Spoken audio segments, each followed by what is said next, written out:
Hey everyone, I'm going to do some Oysters Casino my way. So traditionally it's Clams Casino. When I grew up kind of working in some of the hotels, we had a casino dish, compound butter, a little bit of breadcrumbs.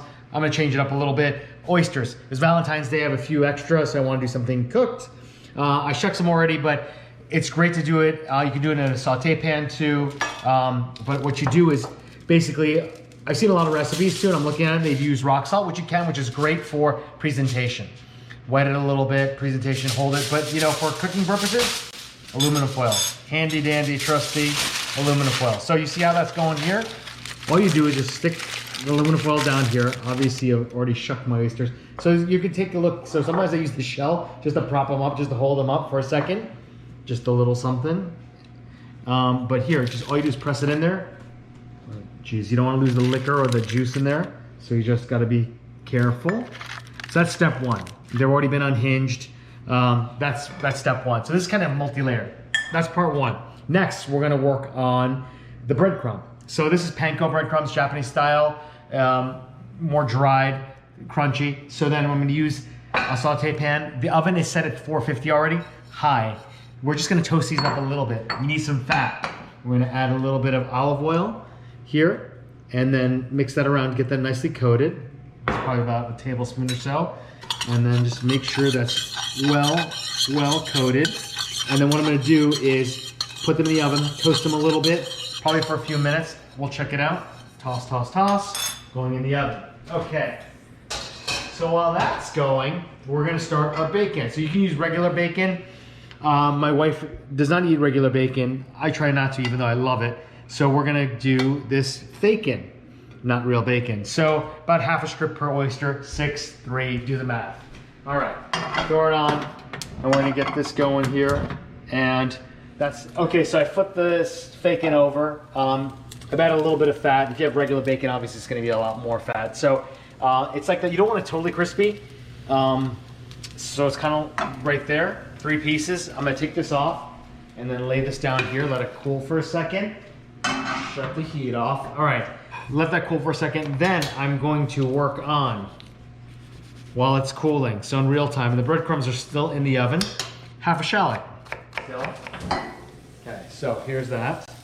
All right, let that melt, let that melt, let that melt. And then I'm going to add this in. Da da da da. And just let that sweat. Okay, just like that. 1 tablespoon of butter. And while that's going, I'm gonna turn the heat down and then work on the board and shut down that heat. And then clip these. So what I'm gonna do, so as you can kind of, the texture's a little bit different, but what we're going to do, let me take that little bit of shallot off, is I'm going to cut these up, not too small, but small enough, just like this. And what's gonna go, I'm gonna make basically a semi-compound butter, or a butter with lots of things in there, lack of a better word. And when you bake it all together, it's gonna start crisping up together. So that's gonna go like that. Our shallots are working like this, okay? And then a lot of casino recipes have pepper, red pepper. I'm gonna use a little jalapeno pepper. I want a little bit of heat. Put that back on. So if your heat control is good, you can do this and let it sit and let it ride, is how you just call it. Spicy, not spicy. Spicy, not spicy. I'm gonna go spicy. All right, the black streak. Take that off. I'm just gonna take the outsides off. The seeds are what makes the heat. That's what is gonna create the heat. So you don't want as much heat, take the seeds out. It's always hard to gauge how hot a jalapeno is, but generally in my experience, the ones with the black streaks seem to be a little hotter, as I mentioned in past videos. Oh, and just by the way, we'll put a link in for shucking the oysters. I have a video out for that, and that will be helpful, just in case you don't know how to do that. Obviously, it looked like it was done all together. So we're gonna chop that up. 1 jalapeno, that should do well for all 6 oysters. Now, putting that back into the pan, shallots are nice and sweated. Now I'm gonna turn the heat on, let that come up. And this is unsalted butter, so I'm gonna add a pinch of salt while that's rocking and rolling in there. Going to check my breadcrumbs right now. Okay, so just like that, you've got the shallots, the jalapeno, the bacon or bacon. We're gonna put that into a bowl, just like that. And then we're going to mix some things into it. So, first off, like that. I'm gonna work on some herbs.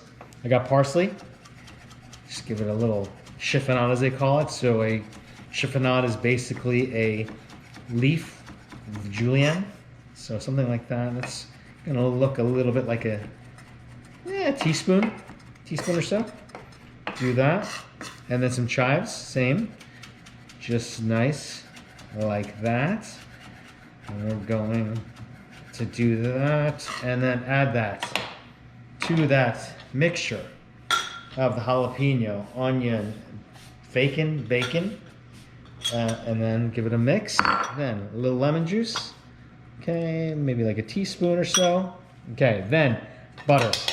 So probably half a tablespoon per oyster. So that's 1, 2, so 3 tablespoons.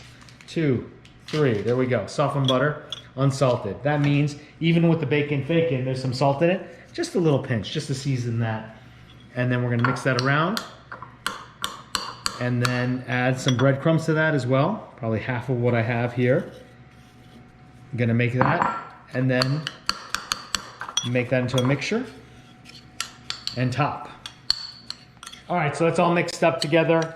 You can do this ahead of time, and that's gonna be helpful. And you can also do this part ahead of time and let it sit in the fridge. Top your oyster, and we'll get to all 6 of them, just like so. Just enough to cover. Because, you know, we're gonna just put them in a hot oven. So the oven's still at 450. So we toast the crumbs in there. It's gonna go right in. These are gonna help the oysters sit. You want that liquor there to keep it moist. You don't wanna overcook the oyster either. I mean, you want it cooked, obviously, but you know, too much, it'll get too rubbery in texture. So we're gonna do that.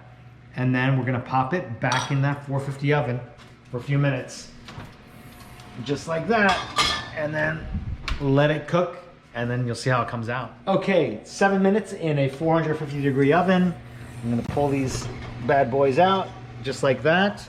So it helps that the crumb was toasted like that. If you want them a little toastier, you can also use the broiler, top heat. So broiler is top heat, super high heat. So these shells are gonna be super hot, but I have chef hands. Voila, it is a thing, chef hands. Okay, so I'm gonna plate them like this. I'm gonna do just like this. 6 of them right here, half a dozen. Wow, that's hot. I just hit the side of the pie pan. I use the pie pan because I was using the saute pan, so anything can hold it. So you don't want to lose the juice, and prop it up. That's why sometimes you use that rock salt. Finish with a little bit of lemon juice. Boom, boom, boom, boom. Just a little bit of that. And I've got a little bit of flake sea salt. Sometimes known as Malden. There's different areas that do this, or different parts of the world. A little bit on top, a little flake here or there. It is salty to begin with, but I think that little bit of crunch with the salt works great. So there you go. My version of Oysters Casino. Enjoy. So if you like this video, please hit the like button. And if you'd like to see some more content, please comment and subscribe if you want to see some more stuff. Enjoy.